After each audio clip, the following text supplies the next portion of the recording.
भारत माता के महान सपूत नेताजी सुभाष चंद्र बोस की आज पावन जयंती है। इस अवसर पर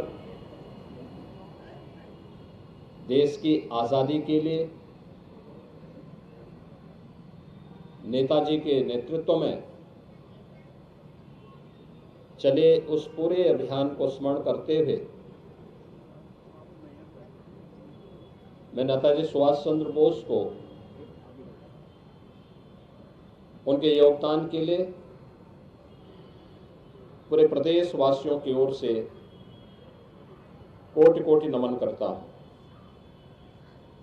आज के इस समारोह में उपस्थित लखनऊ की महापौर श्रीमती सुषमा कड़कवाल जी, माननीय विधायक श्री नीरज बोरा जी, विधान परिषद सदस्य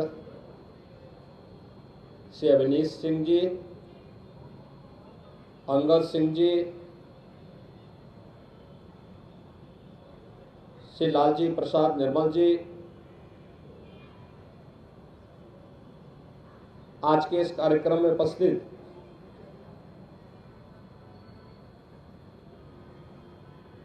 श्री गौरव शुक्ला जी,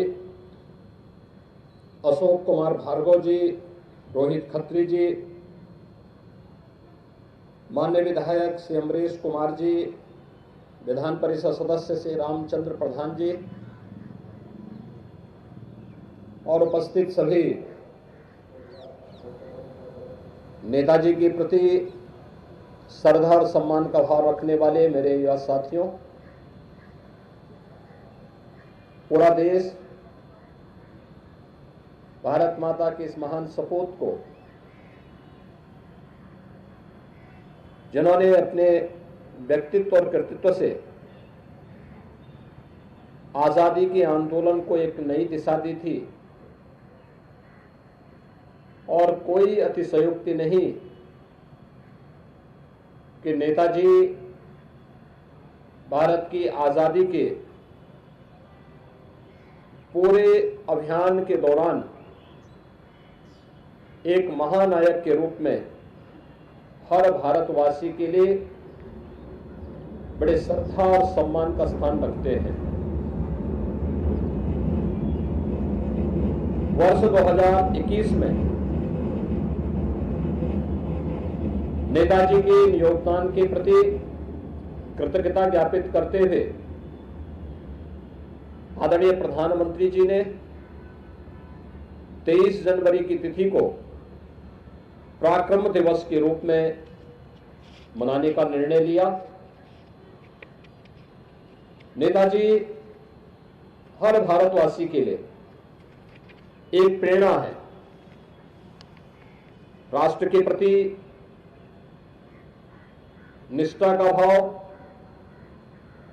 असीम साहस, वीरता और निस्वार्थ सेवा को सम्मान देने की प्रेरणा नेताजी के व्यक्तित्व से पूरे भारतवासियों को प्राप्त होता है। जब व्यक्ति जो बोलता है उसके अनुसार आचरण करता है तो उनका आह्वान एक मंत्र बन जाता है।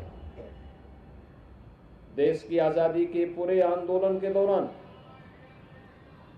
भारत की आजादी के लिए नेताजी के द्वारा किए गए आह्वान कि तुम मुझे खून दो, मैं तुम्हें आजादी दूंगा, ये पूरे भारत के नागरिकों के लिए यह एक मंत्र बन गया था। खासतौर पर युवाओं के अंदर इस नारे ने ऐसा जादू फैलाया कि देखते ही देखते ब्रिटिश हुकूमत को नेताजी को नजरबंदी और कैद करने की दिशा में आगे बढ़ना पड़ा था। लेकिन उनकी नजरबंदी से निकलते हुए नेताजी ने दुनिया के उन तमाम देशों में जाकर के, जर्मनी में, जापान में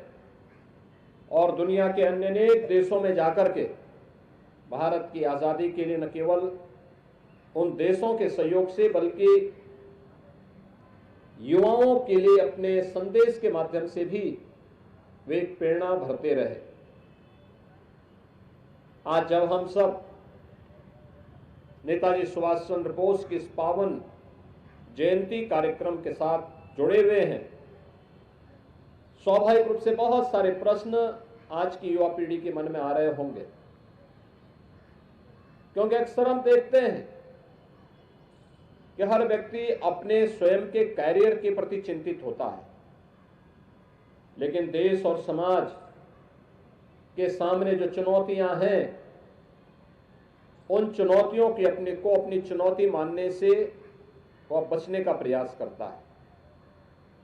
नेताजी सुभाष चंद्र बोस उस समय की सबसे प्रतिष्ठित सिविल सर्विसेज की सेवा में चयन होने के बावजूद उन्हें विदेशी हुकूमत के अधीन सेवा करने में परहेज था, इसलिए उन्होंने नौकरी छोड़ी। भारत माता की स्वाधीनता के लिए उन्होंने अपनी नौकरी को तिलांजलि दी। यही नहीं, वह एक ऐसा कालखंड था जब साधन के अभाव थे, यह देश गुलाम था, तमाम प्रकार की आपदाएं थी, गुलामी तो थी ही, आपदाएं भी थी। कभी प्लेग की बीमारी फैलती थी, कभी सूखा और अन्य तमाम प्रकार की चुनौतियों का सामना देश को करना पड़ रहा था। उन स्थितियों में सेवा भाव कैसे होना चाहिए, इसकी भी मिसाल उन्होंने अपने उस समय के युवाओं की टीम के साथ मिलकर के बंगाल और देश के अन्य तमाम क्षेत्रों में जाकर के उस प्रकार के अभियान के साथ जुड़ करके युवाओं के लिए एक नई प्रेरणा अपने संवेदना के माध्यम से भरने का कार्य किया। और जब विदेशी हुकूमत से देश को स्वाधीनता कराने की बात आई तो उस पूरे आंदोलन में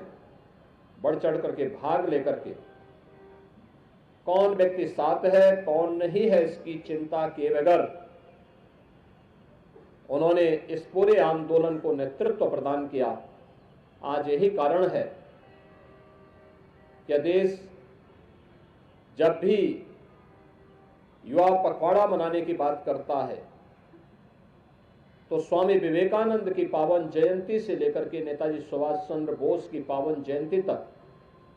इस पूरे कार्यक्रम के साथ जुड़ करके युवाओं को एक नई प्रेरणा इससे प्राप्त हो, वे राष्ट्र धर्म के लिए अपने आप को समर्पित भाव के साथ जो चुनौतियां हमारे सामने हैं, जाति की, मत और मजहब की, क्षेत्र और भाषा की, इससे ऊपर उठ करके हर नागरिक का एक ही धर्म होना चाहिए, वो राष्ट्र धर्म है। और राष्ट्र धर्म के प्रति पूरे समर्पण भाव के साथ कार्य करने की प्रेरणा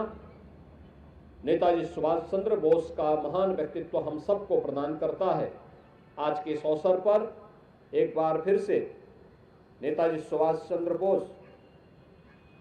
की महान सेवाओं के लिए कृतज्ञता ज्ञापित करते हुए मैं उनके प्रति प्रदेशवासियों की ओर से कोटि कोटि नमन करते हुए अपनी वाणी को विराम देता हूं। धन्यवाद। जय हिंद।